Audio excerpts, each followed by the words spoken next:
Welcome to the Love One Lounge, where we give our uneducated take on everything and anything gaming. Grab your controllers and strap in for another jam packed episode of news. I'm your host this week, YouTube creator, author, the Irish Bandit Rob. As always, I am being joined by Twitch streamer, Rider Pride 639 and movie and game reviewer over on the new Geek Corner, uh, Agent Maverick 86. Yeah, that's your name. I don't know how I forgot Hey that. guys. I almost wanted to call Hey, you your come real on. name, I but was gone for a week 2 weeks ago, and you've already forgotten my tag. Come on, yeah, man. I'm I disappointed. remember the goldfish. So, oh, what's Oh, your name again? Yeah, okay. yeah, that makes two of us. Regular Dory, I guess, right? Yeah, I guess so. Ooh, bubbles. No, that was the other fish. Anyway, we're not here to talk about that. We're talking about gaming news, and boy, do we have a lot of gaming news to get to this week. But before that, we are going to boot up with our opening question, and that is, in the spirit of Star Wars Outlaws receiving lukewarm reviews, that's pretty spot on to say that. What game left you disappointed? It could be from any year. It doesn't have to be from this year, but it can be any year. Right or Pride? Let's start with Oh man, I had to think about this one for a little bit, but I now that I've come across Why? It this was your one again, question. I It know was it was your my question. question. I know it was my question. I didn't think about it anyways. I why just didn't thought you it was give a a really think? good question. But in any case, when I thought about this one for a little bit, I mean, there's a few that could definitely go on the list, like No Man's Sky, maybe Cyberpunk 2077. But the one that really disappointed me the most, Duke Nukem Forever. Mm. That one was just god awful right from the word go, and I feel so bad for all the fans of the franchise, myself included, because Duke Nukem 3D was such a huge hit and such a cult classic amongst gamers, basically gamers over 30, I guess, which makes all of us old. So there's that. For the reminder. Yeah. Yeah. Um, but yeah, I mean, everything about the game from start to finish, the graphics, the gameplay, the movement, the story, just everything about it was so god awful, and it deservedly ended up in the tank for reviews. So, for me, that one there is definitely my most disappointing game of all time. Do you think that maybe it was called Duke Nukem Forever because it took forever to finish development? And Because and wasn't that's what it the they come out with. Yeah. yeah. It's like 14 years of development and like four different developers ended up getting their hands on it.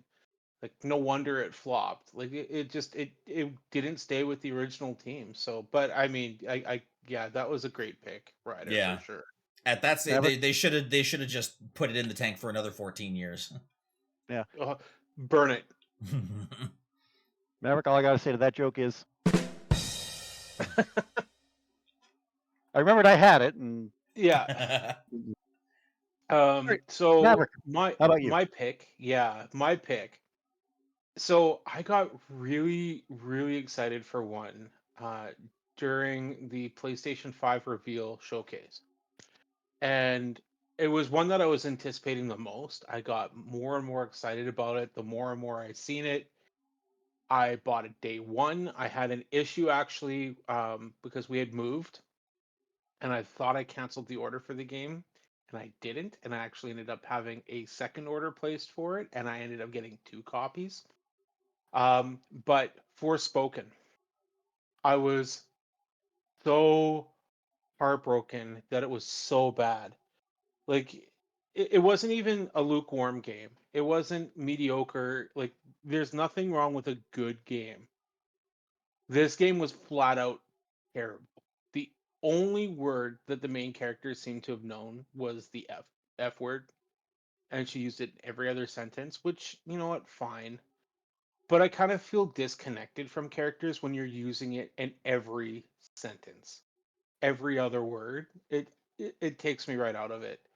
Um, and it just overall the gameplay was awful. There was not a whole lot of direction and characters I didn't care about. It was as soon as I plugged it in, I just looked at it and I said, "Oh no, what the hell did I do?" And I didn't just buy it once; I bought it twice. Luckily enough, I was able to return the one unopened and get my money back for one of the orders. The other one, I turned around and then I sold it immediately for half the price because I felt bad that anyone else was going to be willing to buy it and torture themselves with it. Yeah, from the reviews I've heard, Yeah. wasn't that good of a Uh, game. No. But How but about you, Irish? it kind of shows Square Enix's resilience. They come from a flop like that and then go to something like Rebirth. So You know, that's the Yeah. for thing me. is, yeah, Square Enix, like They can have they're the occasional flop. it's a weird developer because the thing is they have one hit and then they have one that's not great and then there's one that comes out that's actually really good that everyone sleeps on. I will argue that Valkyrie Elysium was a lot of fun to play. The gameplay on that one was a blast. I had so much fun with it. It was a little different having a Japanese style of art, but telling Norse mythology Hmm. and having the like action combat kind of similar to Final Fantasy VII. The combat was amazing. The gameplay was fantastic. The story was lackluster, but the game itself was really good. And I loved Valkyrie Elysium. It was actually one of my favorite games last year. Um, But and the Crisis Core came out last year. It was last year, or the year before that I think too. it was two Year years ago. before, yeah. Yeah, so I think yeah, so I mean it was like they've had decent games. They're just they have a really good hit, then they crap the bed. And as we say around our household, they had an Amber Heard. Oh boy. Yeah. Oh, But I mean, at least they have the wherewithal to say, "Oops, we accidentally gave you this flop. Here's Final Fantasy VII Rebirth instead." yeah, love us Yeah. again. As for me, I'm trying to think of what game disappointed me the most, and I think I have to go for. Oh God, this is gonna sound so dumb, but Murder of Sonic the Hedgehog. First of all, there was no murder. So deceptive practicing, false advertising right off the bat. There was no murder of Sonic the Hedgehog, but the gameplay for that was just not there at all. And if you saw my playthrough of it, you saw how frustrated I got at the very end of the game. I could not get past that final part. I still haven't tried. I think I actually deleted it and took it off my Steam library. That's how disappointed I was because I wanted to enjoy it. A story-based Sonic the Hedgehog game, like more of a visual novel. I wanted to enjoy it, but that ending just really frazzled me, and I made a joke out of it at the end of the playthrough. It's like Legend says he's still playing to this very day and losing his mind over That something like that. But might be a few of us for a few different games. yeah, absolutely. But yeah, for me, that's the only one I can really think of that really disappointed. Everything else that I played, really, I've enjoyed on some level, even if it's just Yeah. minorly. So let's get right down into the news. And oh boy, we're into level one. And yeah, this is the top story of the week. And I'm calling this like the most unsurprising, surprising thing that happened. And that's Sony's new game Concord going offline after just over a week. Yes, you heard that right. A week.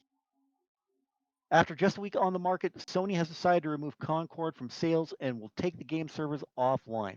This move comes after the game failed to find an audience with a reported 25,000 sales in very low player numbers. I'll talk about that in a second. Uh, Game director Ryan Ellis said, while quality of the experience resonated with players, we also recognize that other aspects of the game and our initial launch didn't land the way we intended. Concord is no longer available to buy, and servers will go offline on September 6th. Ellis said the team will explore options for how to better reach our players, which sounds like the game could return in some form down the road. Sony is refunding people who bought Concord. Those who bought the game on PS5 will get an automatic refund to their payment method. People who bought Concord on Steam and Epic Game Stores will get refunds too, and players should look for email messages from those providers. Anyone who bought a physical copy of Concord can get a refund from the store they bought it. Now, I was saying earlier about the low sales and low player numbers. I think Didn't we look on like the Steam metrics and the player count was really, really low for that, like 100? 643, I think, Yeah. is what it was Oh, at. yeah, that's what I thought. Yeah, it didn't even And crack 1,000 concurrent players. No. So so this one of is the a shock. things that one of the things though too with these sales numbers, I wanted to clarify too. 25,000. A lot of people before anyone kind of starts saying anything in the comments, 25,000 is actually total sales. A lot of people were saying, "Oh, 25,000, that's just Steam." No, That's there Steam was Epic. 15,000 copies sold on Steam and 10,000 sold on PlayStation. Uh, what I'm thinking is going to end up happening is they're going to take it off the store. They're going to do some work on it, and then it'll come out free to play. There'll As it should be, have been from the start. Yeah. yeah, like we said it during that showcase or that state of play. Pardon me. That why would you show that game at the same time that you're showing Marvel Rivals, which is a free to play game? A lot of people were looking at that going, why would I spend money on Concord when I can wait for Marvel Rivals, plays Captain America or the Punisher and all of these other heroes that I'm actually familiar with for free Yeah. and play that way? I mean, if I want to play a hero shooter, I'll just jump into Overwatch 2. Like, this is stupid. Why am I paying $60 for it? Well, yeah, and that's exactly it, and that's exactly how they shot themselves in the foot. And I really, really hope that there were some people in that office that told them, like, going, "Hey, don't release this game beside this game, or at the very least, like, do something to entice players to buy the game." The story cinematic was fine and dandy. I really, really enjoyed watching that Yeah, same. back at Summer Games Fest. But without any other knowledge of the game, we didn't, it wasn't really a whole lot to go on. And then, yeah, then they show the gameplay and they say, yeah, it's a hero shooter, not in so few words. Um, and then, yeah, they announced the release date for it, and yeah, Marvel Rivals is already there, and Overwatch 2 is already free to play. And yeah, like, I really, really want to know what was going through their heads at the time of making that particular decision, because Tell you right now, money. That's what they're Yeah, going through. Was going through their exactly. heads. Like Exactly where that. it was they, going they through were their so heads close. and it was coming out of their wallets. So, Yeah. yeah. Well, here's the um, thing. This is the one thing I brought up with Rob too earlier. Was this this was one of the games that survived Sony axing all those live service games. So what the hell did they cancel? Yeah. Like, well, do yeah, we that's a even really want good to point know too. what that list is? Because that's terrifying. Because if Concord came through the cracks, fell through the cracks, And yeah, got axed after a week. Yeah. At this yeah, point, I'm too scared to ask. Yeah, I don't blame you. yeah. I can't believe that I asked that question. Mm. Yeah, but I expect it to come back as a live service game and watch their numbers will go up and Yeah, they'll I get mean, the people will players, try they'll it. get the money that they needed to. Like free to play, I might jump into it if it's free to play. I'm not spending $60. Are you crazy? Yeah. And I mean, like, well, that's the other thing too, is that even if they do come back as free to play, do they have enough, enough? I don't even know what the word I'm looking for is, but do they have enough behind them to go head to head with both Marvel Rivals and Overwatch 2, to try and get up there in that playability value? Which is why I think they'll delay it until next year. That'd Yeah. probably be a smart I idea. think that's going to be what they'll do. They'll take it off the store when Marvel Rivals comes out. I think that's coming out what, December, I think. Something Um, like that, eh, yeah. yeah, and so they'll let that one sit for a while. They'll let people play it, and then they'll release it a few months down the road when the player count in Marvel Rivals drops. Yeah, December And 6th I is when it think that's, drops. yeah. So I mean, that's the best thing that they could do. Let it go until April. What comes out in April? People will be looking for something to play around that time frame. Yeah. So I think we can move on to our next news story. And some unfortunate news is that Vision of Mana Studios is shutting down just after releasing the game. Chinese companies Tencent and NetEase are reportedly scaling back their investments in Japanese video game studios' lack of big hits, including down Visions of Mana developer Oka Studios. According to Bloomberg, NetEase has already let go of developers from Oka Studio, a process that started this spring. NetEase reportedly has only a few people left over at Oka Studios to oversee the launch of the final games before closure. Additionally, Tencent acquired the rights to publish the mobile version of Bandai Namco's Protocol. However, Bandai Namco announced earlier last week that it's ending support for the game in 5, along with cancellation of its international release via Amazon Game. These reportedly have misaligned goals between Tencent and Japanese game developers. Local Japanese developers want to create small-scale and low-risk projects, while Tencent wants globally successful franchises. As such, Tencent has reportedly set higher expectations when it comes to funding these developers. Now, I thought that the Mana series was created by Square Enix. That's I actually that's That's a a good question. good point. We might have to look at that one up a little bit later, but But we've been They hearing might a have. lot. I'm wondering if they just printed the game and were involved and gave the licensing that way. Is Maybe. my guess. it's entirely possible. But But- just In looking at regards to the, yeah, go ahead there. Riley. Square Enix they released Trials of Mana. That was one of the more recent ones that was released on PlayStation. So yeah, it is a Square title. So that's interesting to see. Thing is, if Tencent's involved, it just I haven't seen anything about the sales numbers here, and this is also what I was discussing earlier when it comes to Square Enix. They have the really good games, and then they have the really bad ones, and then they have the ones that people sleep on. And this one's probably going to be one that people sleep on. Like let's take a look. Black Myth Wukong came out recently, and it's fantastic. If you take a look at my Facebook page, I gave it a 9.5 out of 10. The only thing that disconnected me with that game was the voice acting, but I digress. Back to this point. You're competing with Black Myth, you're competing with Outlaws. You release it all within that same time frame. People are going to sleep on your game. Yeah. It would have been a better move to delay this one until the spring. But they didn't. And now they got to compete with these other games. Visions of Mana is one that I am interested in, but I mean, Monster said at one point he's getting his backlog list is almost as long as mine. I think mine's is the longest one within this group right now. Fair to say. Yeah, and I mean, and I'm powering through it. I finished Outlaws, got the reviews out for that as well. But regardless, that one is going to be I'll pick up at some point. I'm not in a rush to get that one, and it's because all of these other games are coming out.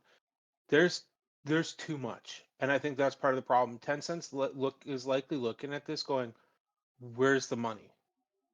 We have involvement in this. We're the biggest gaming company in the world. Where's the money?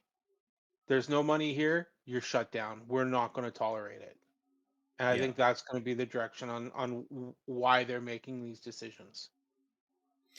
Yeah, and it kind of sucks to see that that they're going to shut him down right away. I mean, obviously we can speculate all we want for for the reasonings why. Ultimately, I mean, we don't really know the story behind it. Maybe there's something else going on behind the scenes that we don't see. But I'm kind of with Mav on this one. Where if it's coming out and they're not seeing those sales numbers right off the rip. But the reason why they're not seeing it is because they are going up head to head against Wukong. They're going up against Outlaws. They're going up against how many other games? Space Marine 2 and Astrobots comes out in the net. Like I think Astrobots bot drops tomorrow, or Friday, and then Space Marine 2, if you have the Gold Edition, releases tomorrow as well, and otherwise it's out on Monday. Yeah. So there's too much. Oh yeah. Yeah, and as much as I would love to play it too, because I really enjoyed Trials of Mana. That was the very first Mana game that I've played out of the entire franchise. And I had a lot of fun with it. I platinumed that particular game, so I figured, I definitely want to play Visions of Mana as well.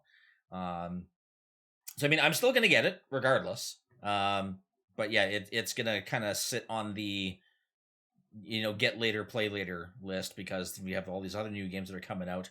As much as I want to play it now over Outlaws, because Outlaws is kind of mid for me. I'm pretty much knee deep in Outlaws now. I'm gonna finish it. So, by the time I finish that, maybe I'll have a chance to play Visions. But I've still got God of War Ragnarok that I want to get to. And then by the time I get one of those two particular games done, Assassin's Creed Shadows, Dragon Age Veilguard, Dragon Quest 2D, Dragon Quest 3 2D HD remaster, all those are coming out pretty much back to back to back.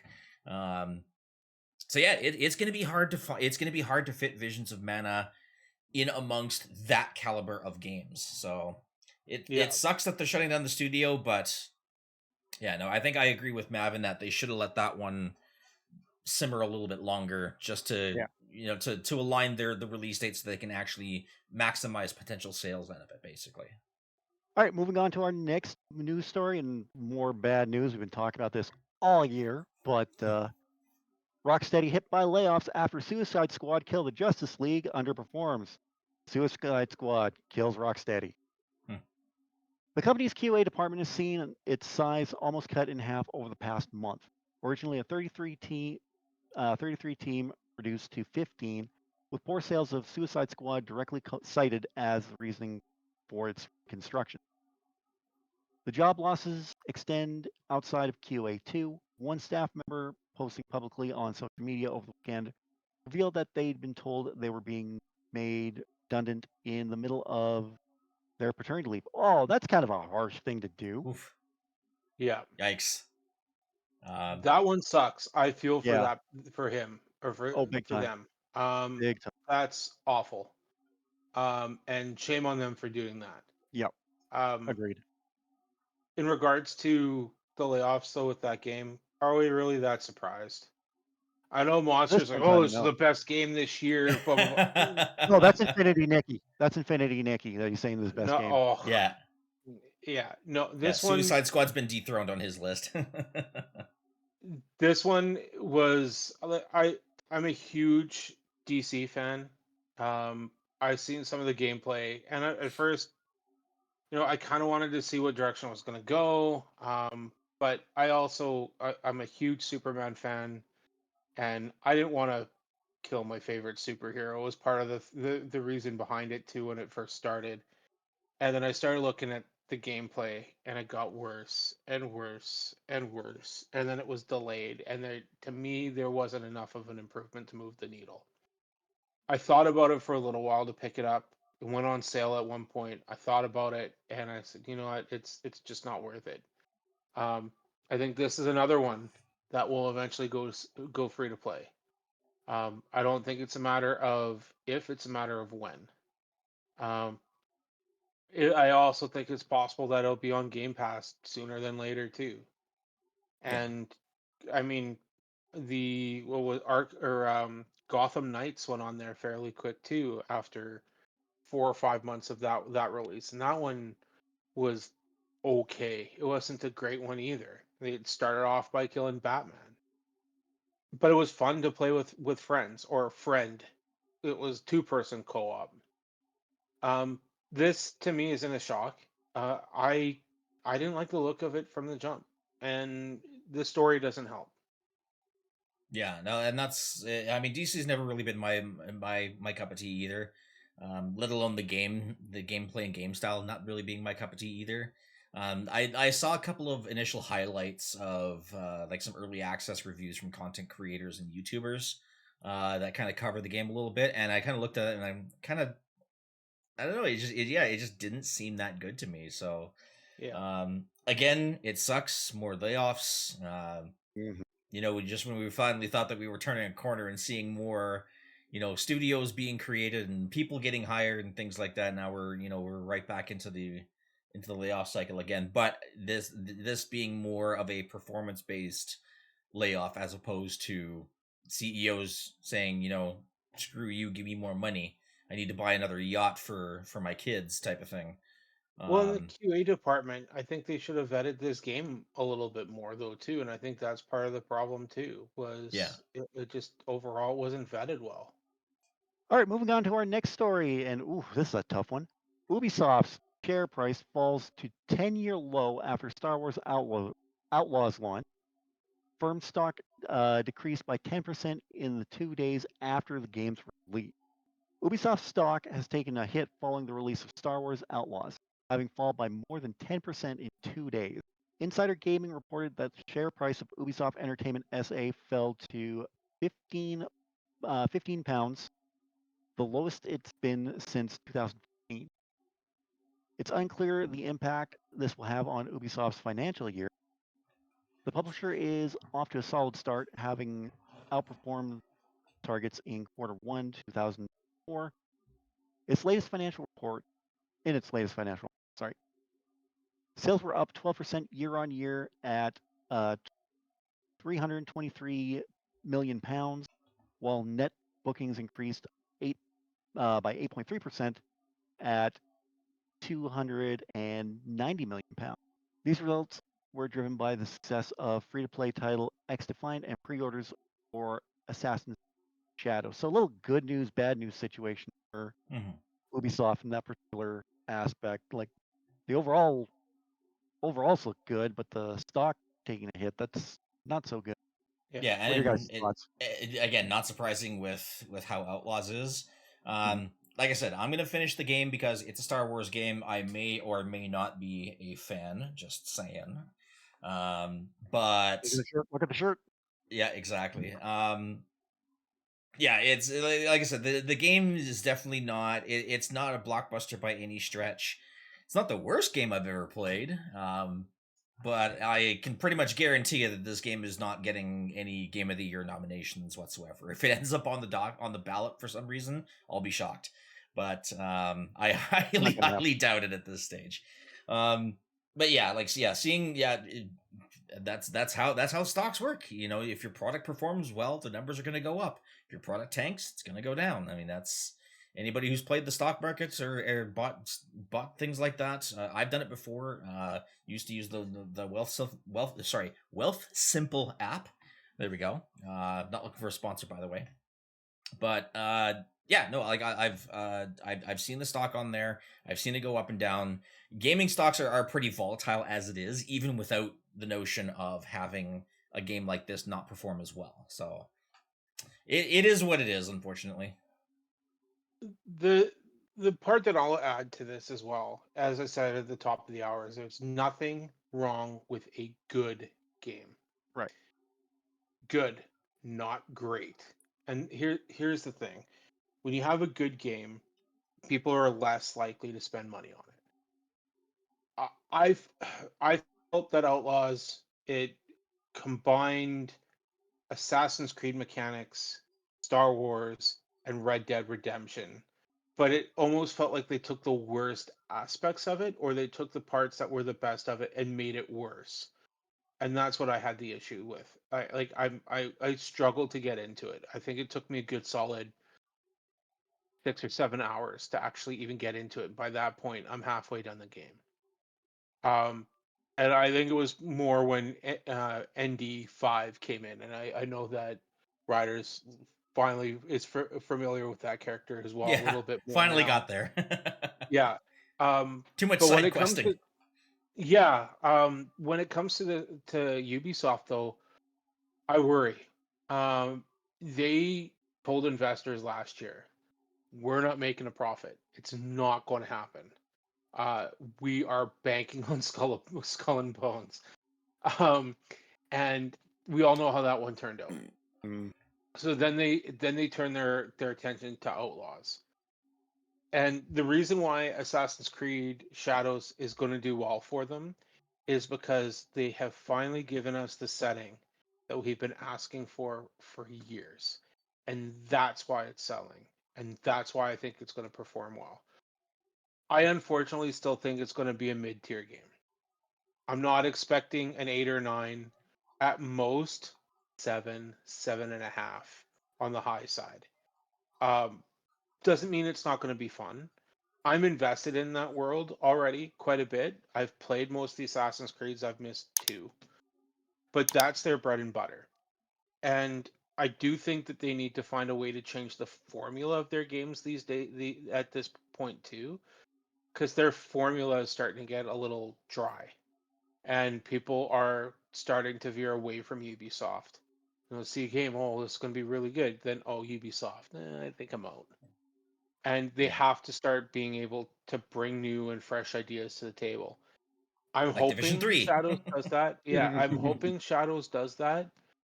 But again, my expectations for that game is low. And I'm kind of like Ryder with that whole series. I'm already 3/4 the way through the series. I want to just keep going and get through it. And I think that's what's going to end up saving them.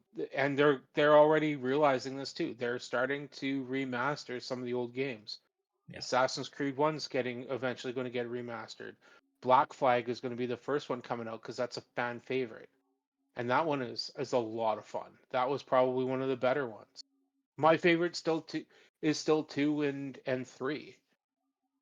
But Ubisoft has to make some changes. They have to revamp it. They need to do something like what they did for Assassin's Creed, I believe it was Origins, where they redid the whole series, and they turned the whole game on its head, and it got better. And I'm hoping Shadows does that in a sense too. Yeah. I'm definitely looking forward to Shadows again because, like you mentioned, the setting is something that a lot of people were kind of pining for, and now we have the chance to play it. So it's a good opportunity for them to recover what they've lost with Outlaws. Yes. That being said, give me Division 3, goddammit. and I'm sure honestly, if they Stewie's going to be sitting here in the comments. Yes, where's Division 3? give us Division 'Cause that- 3 that- and make it cross-play, please, for the love of God, make it cross-play. I mean, but obviously there's more than that they could do. I mean, Tom Clancy is still a big name too. I'd love to see them bring in a new Splinter Cell game. I think it would be kind of cool too. But yeah, Assassin's Creed is going to be a big one.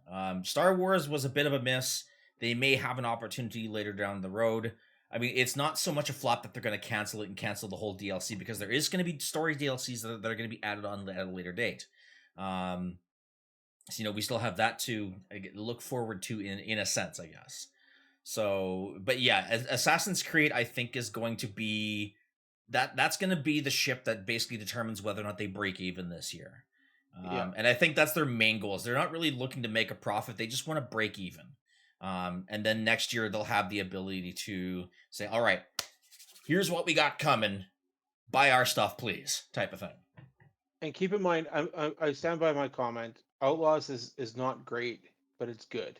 And the thing is, people don't want to pay for good games, right? Like you're not Yeah. wanting. No one's going to drop $90 on a good game. And for the most part, thank God for Ubisoft Plus. I know I didn't go that route. You guys can make fun of me for that. That's fine. Ryder did. I did. Just I didn't want another subscription. I replay all my games. I'm gonna probably end up replaying it at some point. Either way, that's the way that the cookie crumbles with this is it just people don't want to pay for good games. They want great games.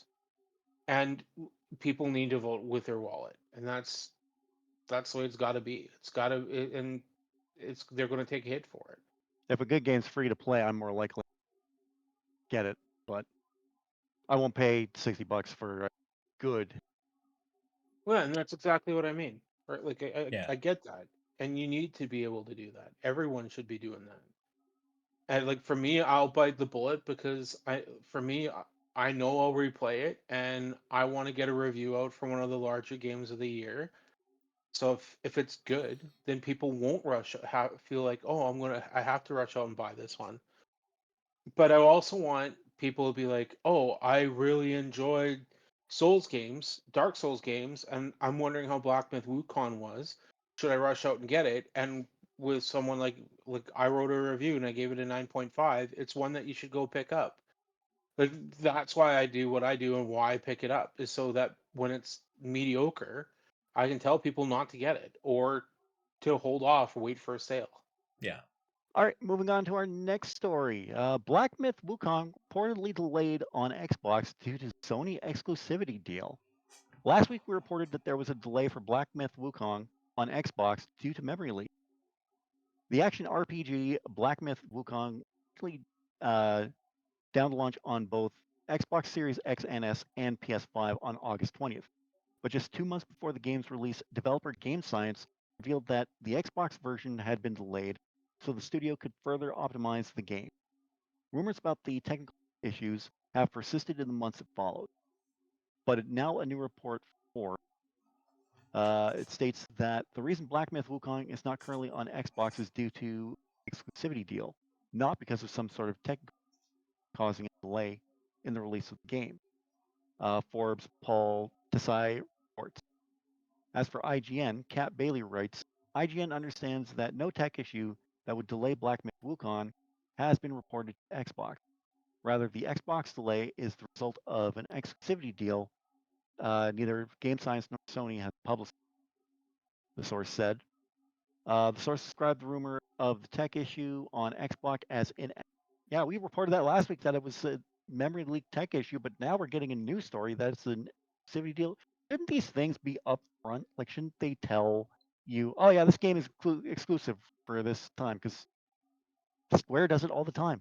Or, well, okay, not all the time, but they did it for Rebirth when that came out. They said it will be exclusive on PS5 until this date.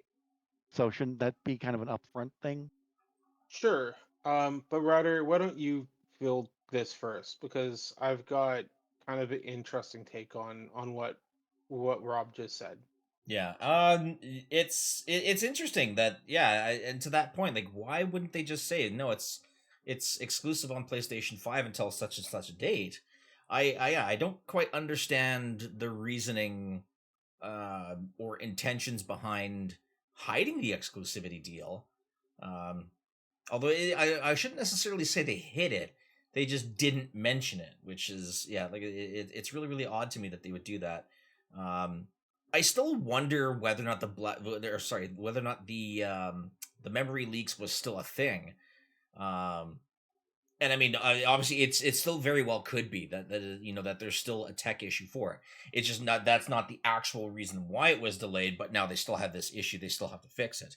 Um, anyway, yeah, but I don't have much else to say. I still haven't played Black Myth, but I, good on them I for I doing as well as they did. I love Mhm. I loved it. I love it. But it's going to be one that I'll be picking out for a while because I've come a pretty tough boss.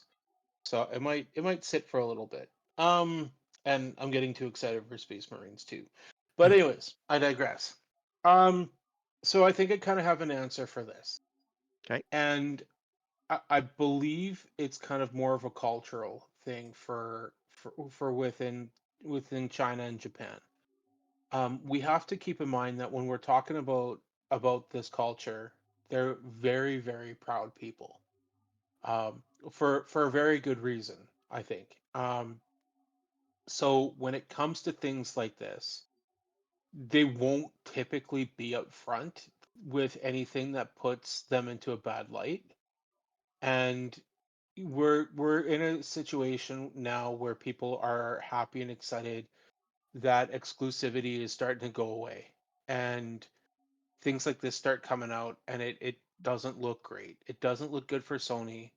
It doesn't look good for Game Science, which is a Chinese-based company as well.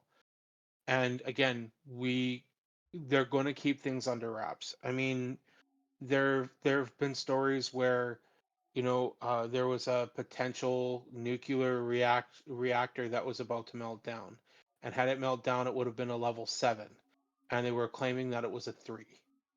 And they have they downgrade the issues in some cases because of pride and who they are as a culture. Um, so I'm not. I kind of think that's kind of where this comes from. Is it's heavily based in that culture, and I think it's just a cultural difference. Um, and I don't think that it was intentional to hide it. I think it was just more of they're worried about it looking bad. So they came up with it saying, yeah, there's memory leaks, and they ran with that story because also they want to support a console that is Japanese compared to Xbox, which is an American based company. To me, I get it. I understand. It sucks that they did it, and I think that they should have been upfront. But unfortunately, it's just the way that these companies work. That's the age we live in. You're not going to have companies be upfront about anything Right. anymore. Especially it's going to impact their bottom line. All right, we can move on to the next news story then, and that is that Stalker 2 may have bad news for Xbox Series S users. Wow. Ever since that report about Xbox Series S last week, we've just been getting these news stories. Recent comments from the lead producer of Stalker 2, Heart of Chernobyl, strongly suggest that the long-awaited survival horror game might launch without a 60 FPS mode on the Xbox Series S. The update comes just over a week after Stalker 2 was confirmed to run at 60 FPS on Xbox Series X, potentially putting Series S users at a big disadvantage with gameplay and smoothness. With launch mere months away, Stalker 2 put up a strong showing at Gamescom 2020, debuting a new trailer as well as having playable demos available on the show floor.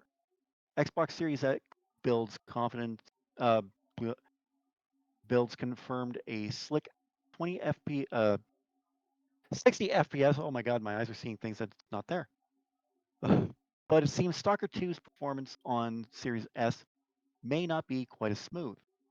GSC lead producer Salvia Lykin Lukianenka. Just say salvia. Lukianenko revealed in a Gamescom interview that Stalker 2 builds on Series S were averaging 25 FPS amid optimization effects.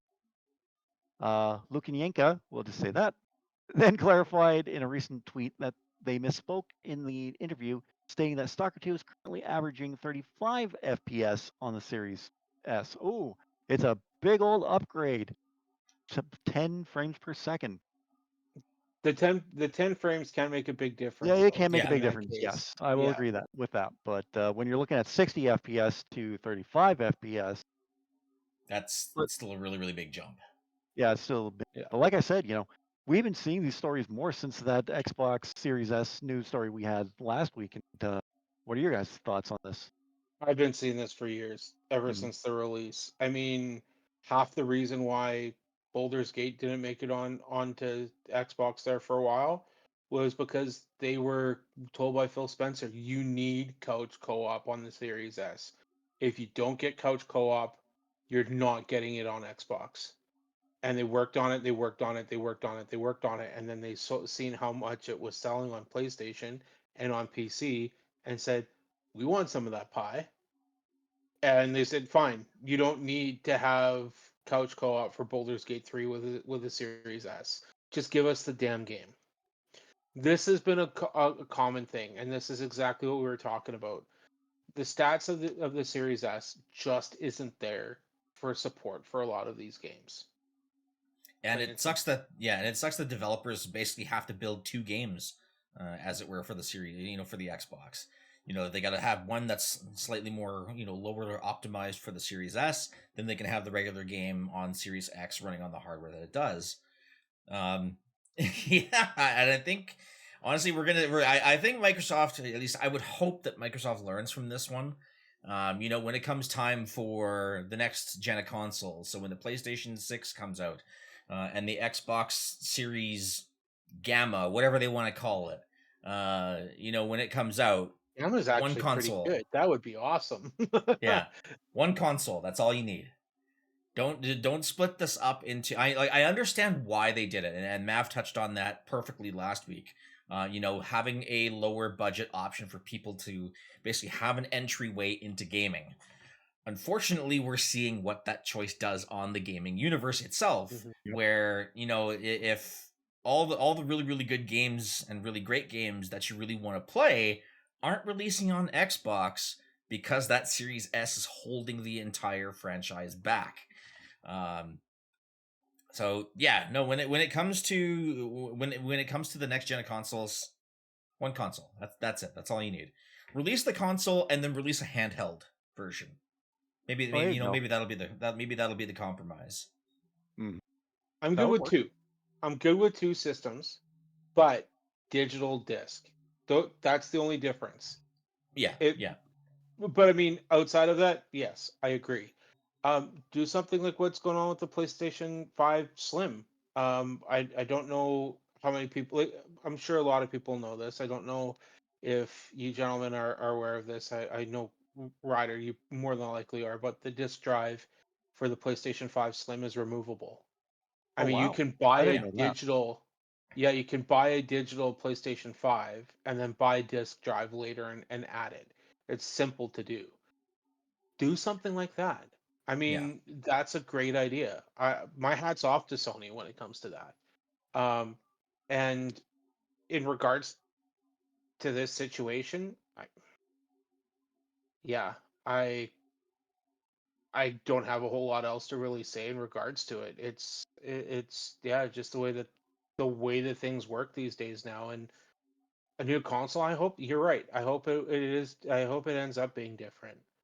Um, and I think that they've kind of learned from their mistakes, because I mean the Xbox Series X digital only is coming out this year as well. Pre-orders are already out for it. Whether So it's that kind of moves the like needle their. for anyone, but I guess who would this knows? be kind of like their pro version, so to speak? Like, is it are the specs higher than? All they did was add a 2 terabyte drive is what they Okay. did for that one. Um, and then they also made a fully digital version, and then a higher disk drive or storage space for the Series S.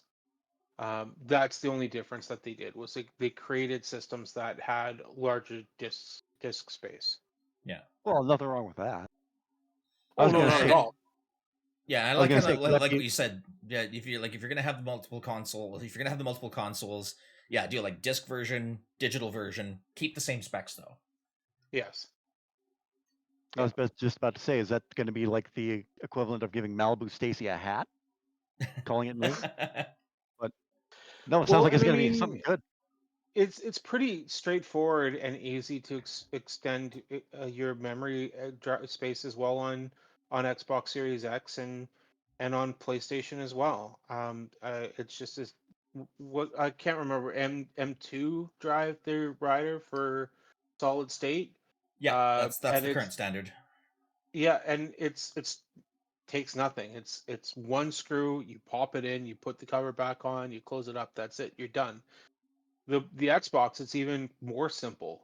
You have a memory slot in the back, and it's just like, it looks like a little memory card. You slide it in place, and that's it. It extends the memory that way too.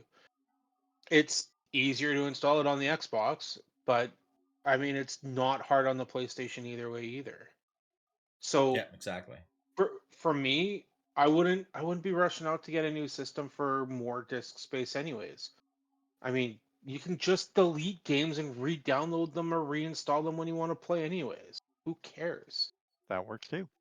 All right, moving on to our next news story, and that's Red Dead Redemption 2 players surprised with free download that'll boost games visually. Released in 2018, Rockstar Games had an instant hit on its hands with its prequel Red Dead Redemption 2.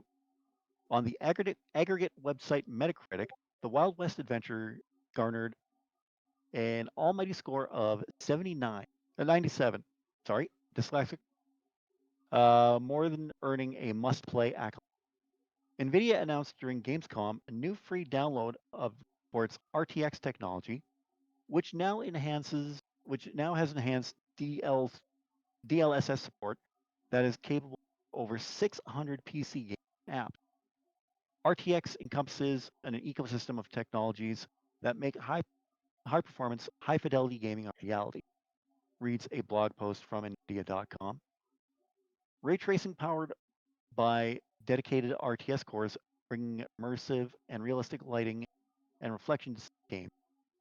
NVIDIA DLSS, made possible by Tensor, enables the industry-leading AI graphics acceleration capable of delivering up to 5 times faster performance in most immersive games. Now, I know that you are a huge fan of Red Dead Redemption 2, Maverick. You've even said that it's taken over Witcher 3 as your favorite video game of all time. How do you Yes. feel about that? So They don't have anything yet for console, which is where So it's all for PC. I do all my gaming. PC Master Race. Um, I mean, they could be rolling it out with PC first, is kind of what my thought pattern is. Mhm. Um, but it's the perfect time to release an update like this because I mean, it's on PlayStation Plus right now in the catalog, and there's so many people that are constantly playing it. Like right now, I'm between games with my big releases. So I jumped back. I wasn't a competition. I jumped right back into Red Dead Redemption 2 just for a few days to kill some time. And I mean, it's likely going to stay installed on both of my systems actually because I just love it that much. And there's so much to do, so much to explore.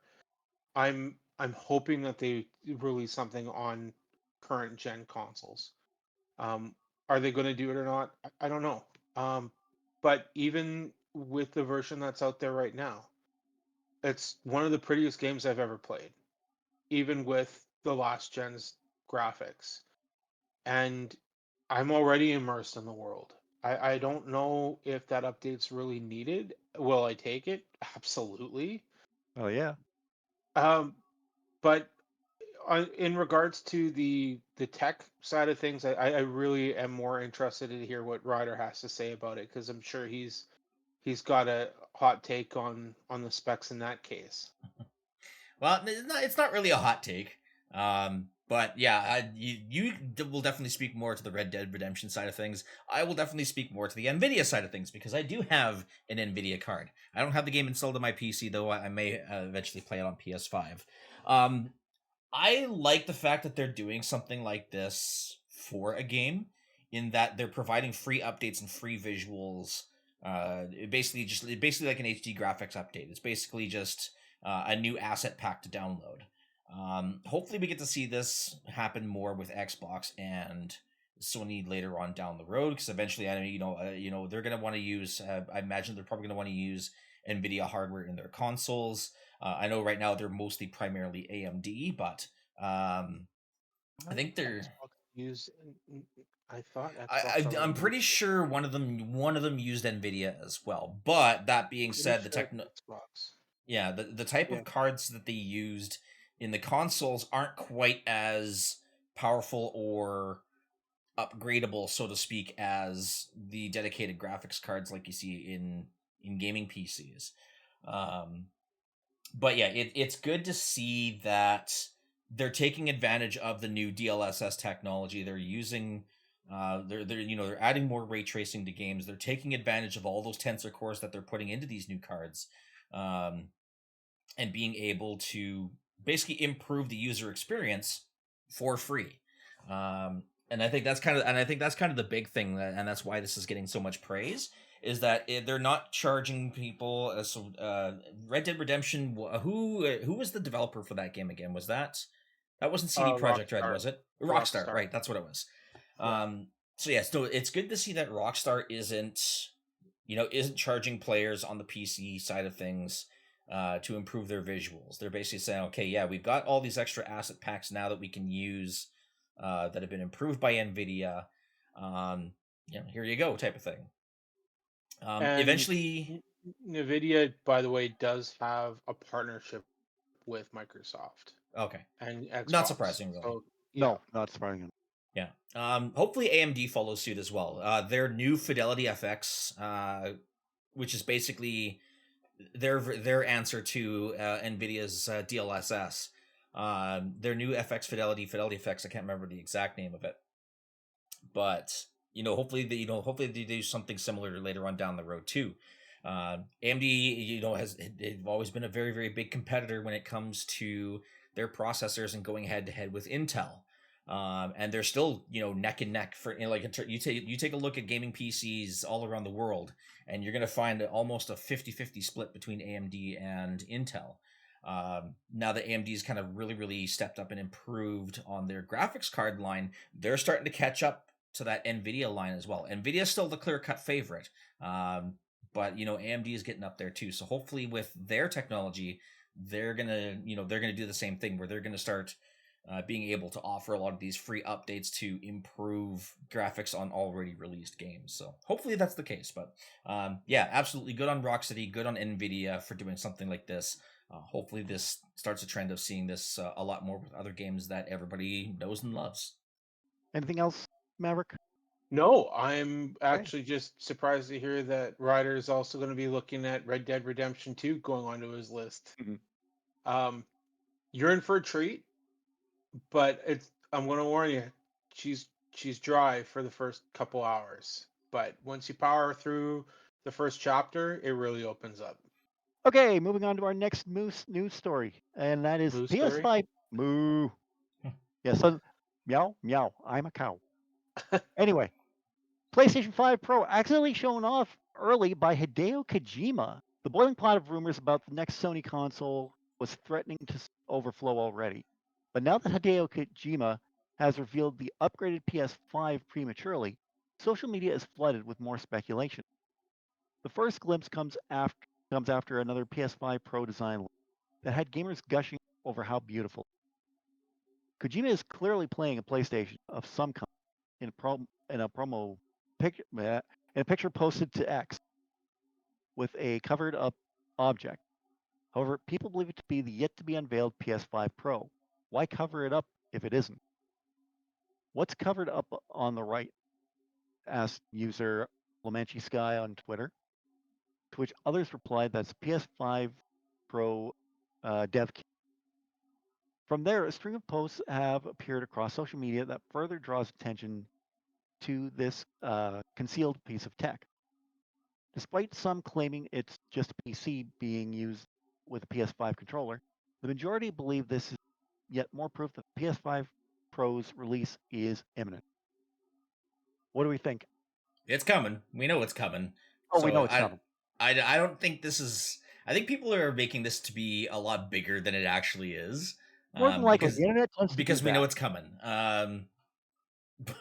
I mean, but who's really surprised that a piece of technology like this is in the hands of one of the greatest developers Yeah, in exactly. existence right now with Hideo Kojima? So, yeah, I mean, I'm still excited for it. I'm going to be looking potentially at upgrading when it does come out. But yeah, I think I think internet might be trying to blow this up a little too hard. But Internet that's blow just something up? No. never, right? No, what are you talking about? Get out of here. But anyway, that's my take on it. We have more to say about it in the next news story when it comes to that, but I'm not shocked that it's in his hands.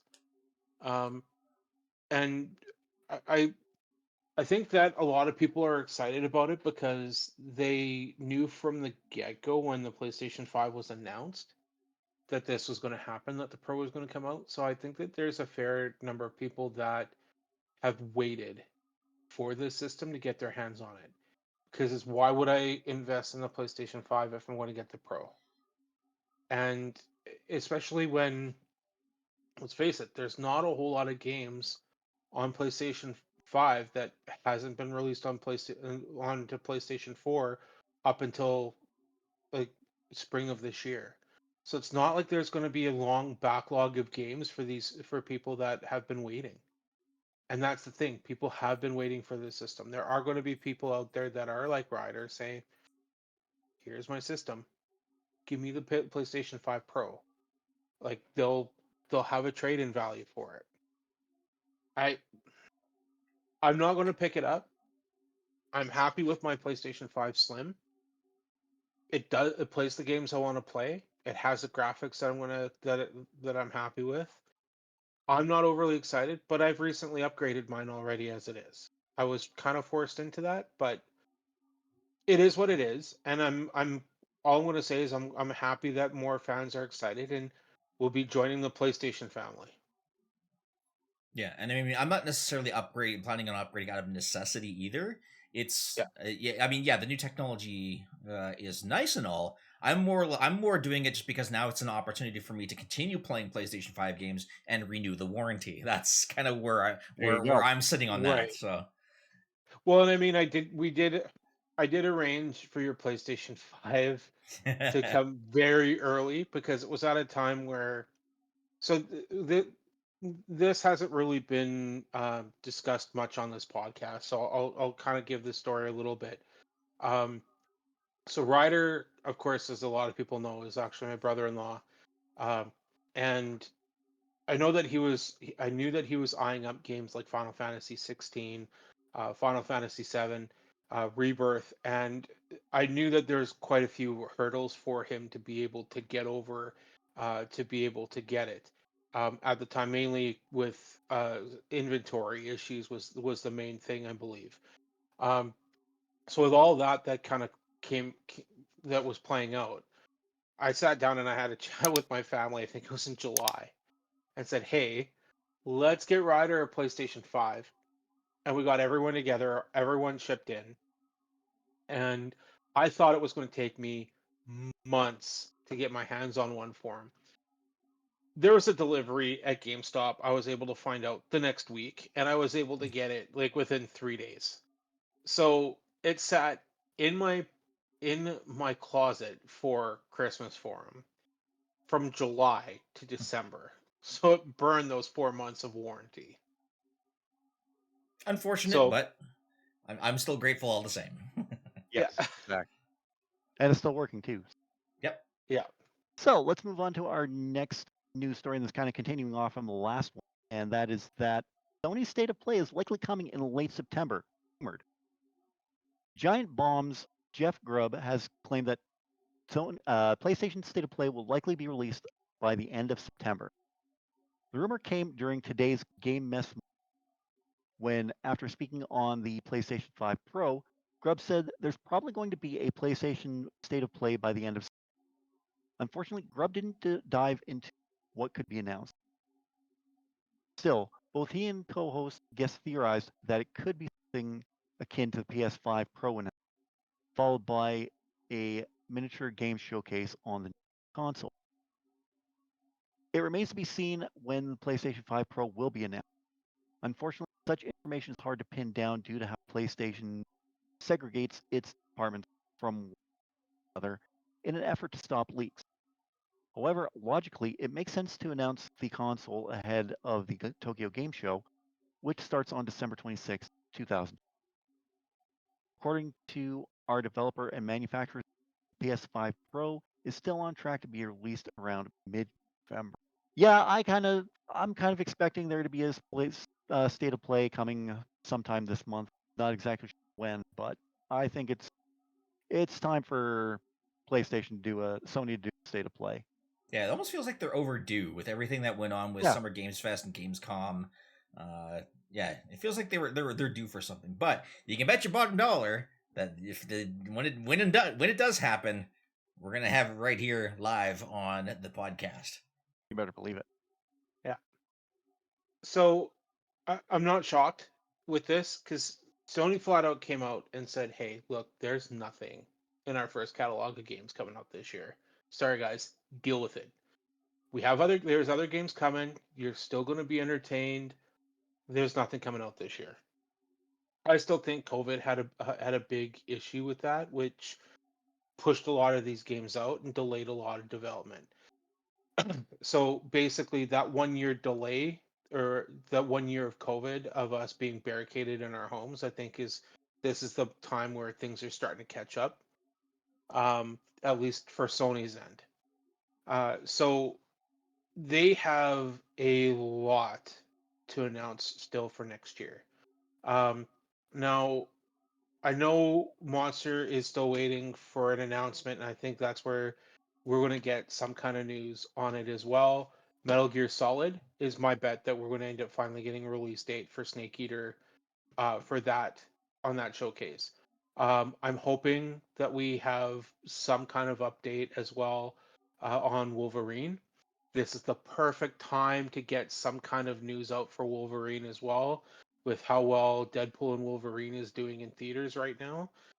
Like they're still breaking records. They broke $1 billion for sales for tickets here a couple weeks ago. It's the perfect time to do it. Ghost of Tsushima 2 has been rumored. The Last of Us Part 3 has been rumored. How many live service games have they gotten their wings waiting for announcements too?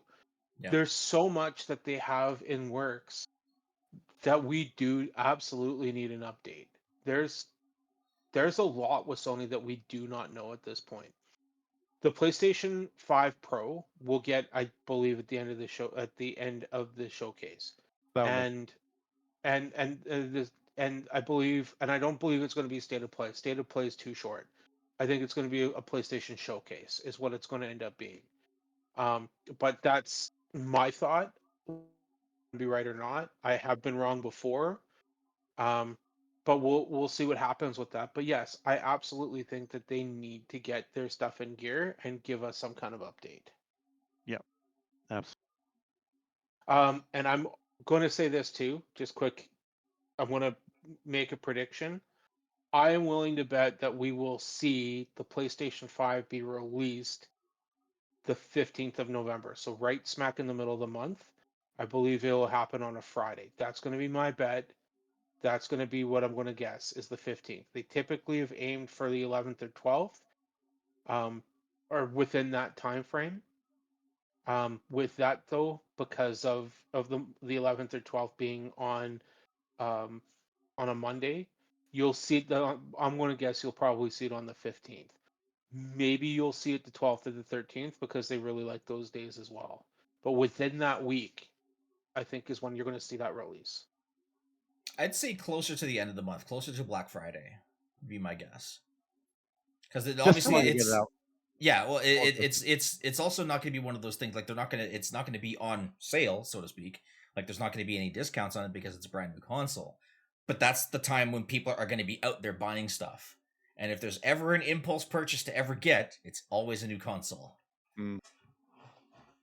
So we'll hear the stories of people getting trampled in WalMarts over. Oh God. Yeah, and that's fair, but I'll stick to my prediction at least at this point too, because they've always released it on the 12th or the 13th ish of November. Yeah, I'm taking the over. So you're taking the over? All right. Yeah, this show's sponsored by Bet365. Just don't No, be it's not betting on the actually. Not riders. actually. Yeah. Just don't Yeah. be betting on the riders these days. Yeah. Yikes. So let's move into our final news story of the week, and that is that Baldur's Gate 3 Patch 7 arrives this week. Baldur's Gate 3, highly anticipated and potentially final Patch 7 comes to PC this week, developer Larian Studios has announced. The studio's ex-Twitter account shared a video of CEO Sven Vinek confirming the release window at PAX West, though no specific date was confirmed. Patch 7 is coming out next week, said last week, meaning it will arrive sometime between September 2nd and September 8th of this year. The console and Mac versions of Patch 7 still have no release date, though. Larian previously said it will arrive in September. With so many changes and new features arriving in this patch, it'll take a little longer to get these to you console. But don't worry, you'll be murdering your enemies and installing mods in no time, Poe said. Here are some highlights. Introducing evil endings, brand new cinematic endings for the truly villainous playthrough. Added our very own mod manager, which lets you browse, install, and use mods created by the community. Revamped split screen gameplay, which plays on split screens. Really. The two halves of the screen will now dynamically merge together when player characters come close to each other in game, and dynamically split back up when the characters part. This revamp comes alongside many other improvements and polishes to improve the overall split UI. Revised and reorganized in-game video options to be more logical and robust. You now have an upscaling mode drop down, and an upscaling sharpness slider, followed immediately by the options that are affected by them. Gameplay: you can now start custom game using honor mode mechanics when starting a new playthrough. You'll be able to do this via the rule set dropdown. Improvements are also being done animation, writing, and flow, and of course, improvement cinematics, performance, slight length of story. This is only a few highlights of the updates. So this sounds like a good thing for Baldur's Gate players that they're getting all these new goodies. The the one about the oh god notes here. The evil ending one. That one kind of sounds fun for me, but And I think the I never reason, haven't played Baldur's Gate. yeah, the reason why they did that one is because they had the option for the character to do an evil playthrough, but they never really expanded upon it. They kind of more they kind of left like your evil choices very very open ended, even though they had really really big consequences. And on actually, that's one of the things that I hope that they modify with the game is that if you do what's called the Dirge or Dark Urge playthrough, the Dirge playthrough, I hope that they kind of tie off some of those loose ends and don't make too many of their choices very very punishing. I know early on in the game, if you did a lot of the evil stuff in the game, it would really hamper your ability to get through the story. From losing side characters to being unable to pick up quests to getting yourself into unwinnable combats where you basically just pissed off the entire town and every single town guard within 5 miles would come to attack you type of thing. So it'll be interesting to see. I'd love to see what kind of content creators can bring back with what kind of content they can bring back with these types of playthroughs. So I'm excited to see it. I think this is really really good for the game. The game is still fantastic. The modding community has been on an absolute tear with putting in some great mods for the game as well. So that's my take on it. I don't want to get too into it, otherwise I could be here for hours. What I'll add is this update was announced early in the spring. So I'm glad that they're finally going to be releasing it and doing something with this update. I know that fans have been excited for it for a while. It is a fantastic game. If I actually finished it, it would have been my game of the year last year. But that was one of the conditions that we had for game of the year is you actually had to complete it, and I didn't. But I still absolutely loved what I had seen and what I had gone through with the characters. Um, so I'm happy that this update's coming, and I'm looking forward to seeing some of the updates happen on console as well. I've started dabbling in it in a little bit more lately. I've wanted to do D&D night, and it's kind of more of take place when people can't get together. I'll jump into that and play it for a couple hours and go from there. It's it, it's a great game, and I any kind of improvements, and that's the same thing with Red Dead Redemption 2. Beloved games deserve updates. It's great that they add these features into games. It's a shame it doesn't launch with them, but I mean, it's also great that they love the game so much that they're going to continue doing updates and making improvements and bringing more people in for those situations and for these games. So yeah, I'm excited to see how things line up for PC and for console when it comes to this one. So, any final thoughts, guys? No, I think that covers all the news that we wanted to cover. A lot Gotcha. of bad stuff, but at least we ended up kind of on a good note on this one. Yeah, exactly. Yeah, I wanted to kind of put the good stuff at the end to make us feel like sign off feeling decent. There's a lot of bad stuff this week, Yes. unfortunately. So, anyway, I think it's about time we power down the system and put the controllers away. I want to thank you, gentlemen, for joining me again this week. Rider Pride 639, where can we find you, my friend? You guys can find me over on Twitch at twitch.tv/WriterPride639. You can also catch me on YouTube as well. The streaming schedule is a little bit sporadic right now just because I am doing shift work at the moment. So I'm kind of more or less just streaming out on a whim. I am currently playing through Star Wars Outlaws. So you guys can still catch me doing that as well. Also, throughout the month of September, I am doing some charity streams for the Sick Kids Hospital based out of Toronto, Ontario. So all throughout September, all the proceeds that we get during the streams are all going towards this particular charity. So yeah, that's where you guys can find me. Awesome. And Maverick, what about you? So, I am actually going to be starting a stream here next week. Oh, I haven't done one for a little while, but I am going to start streaming. I got Monday off, so I'm probably just going to do it on launch day. But I am going to be streaming at least the first little bit of Space Marine 2. Um, and I'll be doing that Monday. I'm going to probably start at 10 a.m. I am working this weekend. I'm off tomorrow, but I've got we're opening up Sunday support for my job, so I'll be working Saturday and Sunday. So I get Monday off in place of working Sunday. So I figured, you know what? Got Monday off. I might as well put some use to it. And nice. I've got Space Marine 2. I'm going to get set up. Going to get a stream going. Probably start at 10 a.m. Get my workout in and stuff beforehand. But very, very excited for that. Um, don't have a whole lot going on for movie reviews right now. There's not a ton out there that I'm kind of been itching to see, and a lot of my focus has been on trying to get some of these reviews out for games. I've gone over my list way more than enough for that. But I will be pushing to get a review out for Astrobot. I'm hoping by before Monday. That one drops tomorrow afternoon or tomorrow evening. So I'll probably jump into that Friday and Saturday and Sunday and try to power through it. I don't know how long of a game it's going to be, um, but I'll try to get through that. Try to get an update before Space Marine 2.